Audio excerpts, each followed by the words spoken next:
He was Rome's greatest nightmare, a tactical genius who pushed an empire to its breaking point. When Hannibal Barca crossed the Alps with his war elephants in 218 BC, Rome trembled. It was a move so audacious, so impossible, that it sent a shockwave through the ancient world. At the battles of Trebia, Lake Trasimene, and finally, at the catastrophic Battle of Cannae, his military genius shattered Roman armies and their pride. Tens of thousands of Rome's finest soldiers lay dead on the fields of Italy. The Republic, the rising power of the Mediterranean, seemed utterly doomed. For over a decade, Hannibal rampaged through the Italian peninsula, a constant, terrifying presence that the Romans simply could not defeat in open battle. It felt as if the end of Rome was not just possible, but inevitable. But Rome does not die easily. She adapts. She endures. And when she rises from the ashes of defeat, she does so with a terrible burning vengeance. While Hannibal was winning battles but unable to win the war, a profound transformation was happening within the Roman Republic.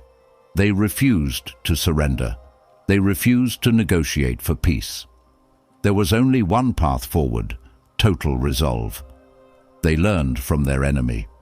Under the guidance of generals like Quintus Fabius Maximus, they adopted a new, frustrating strategy. No more grand, decisive battles. Instead, they would shadow Hannibal, bleed his army through skirmishes, cut off his supply lines, and deny him the glorious victory he craved. They let time, attrition, and the vast resources of their republic become their greatest allies. This was the birth of Fabian tactics, a war of patience and endurance. And then came a new kind of Roman general, a young, brilliant commander named Publius Cornelius Scipio. He had witnessed the horror of Cannae firsthand, but instead of being broken by it, he was forged. He understood Hannibal's methods.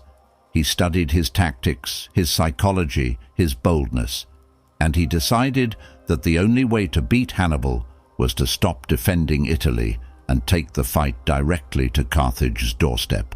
It was not just an act of revenge, it was a resurrection.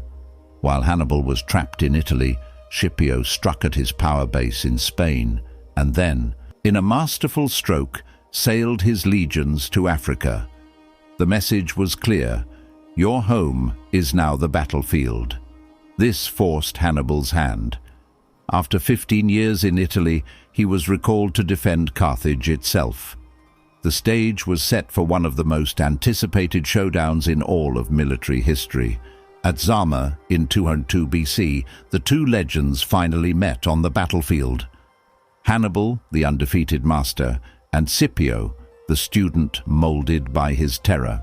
The battle was brutal, swift, and utterly decisive.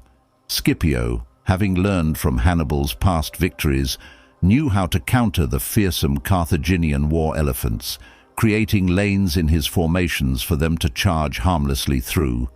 He then used his superior cavalry to outflank and encircle Hannibal's army, just as Hannibal had done to the Romans at Cannae. Rome had learned Hannibal's own art and used it against him. As Carthage burned in the distance, Hannibal knew his war was lost. The tide of history had turned. The hunter had finally, irrevocably, become the hunted. Rome's victory was merciless. Carthage, once the proud queen of the Western Mediterranean, was stripped of its navy, its overseas territories, its wealth, and its pride. Its sons were taken as hostages to guarantee its obedience. Its lands became a client state of Rome. Hannibal, the architect of Rome's near destruction, was forced into exile. But for Rome, vengeance does not sleep easily. For decades, a deep-seated fear of Carthage lingered in the Roman psyche. They watched their old rival, and as Carthage began to show signs of economic recovery, that fear festered into paranoia. Influential senators, most famously Cato the Elder, ended every speech with the same chilling phrase, "Carthago delenda est," Carthage must be destroyed. And so, about 50 years after Zama, Rome returned to finish the job. The Third Punic War was not a war in the traditional sense.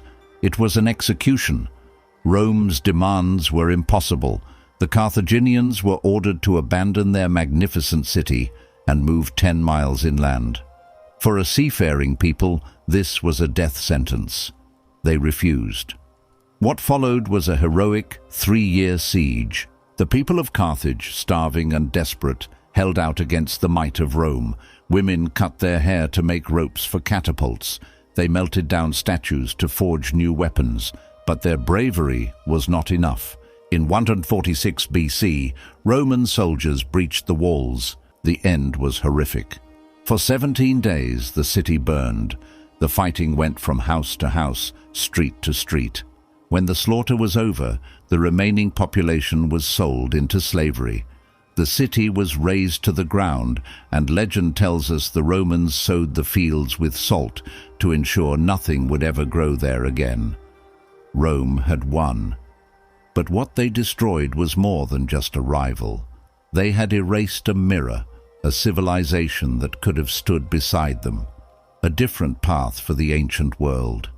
And what of Hannibal, the man who once stood at the gates of Rome, ready to topple an empire? He became a fugitive, a wanderer among foreign kings in the East. He was a living ghost, a legend whose very existence was a threat to Roman security. He advised Rome's enemies. He fought in foreign wars, but always Roman agents were on his trail, relentlessly hunting him down. Finally, in Bithynia, in modern-day Turkey, they closed in. Hannibal, now an old man, alone and betrayed by his host, saw that there was no escape. Rather than suffer the humiliation of being paraded through Rome in chains, he chose his own end. He drank a vial of poison he had carried for years. His final words, as recorded by ancient historians, were a final defiant taunt. "Let us now free the Romans from their long-standing anxiety, since they do not have the patience to wait for an old man's death." No glorious battlefield, no armies to command, only silence and the cruel poetry of fate.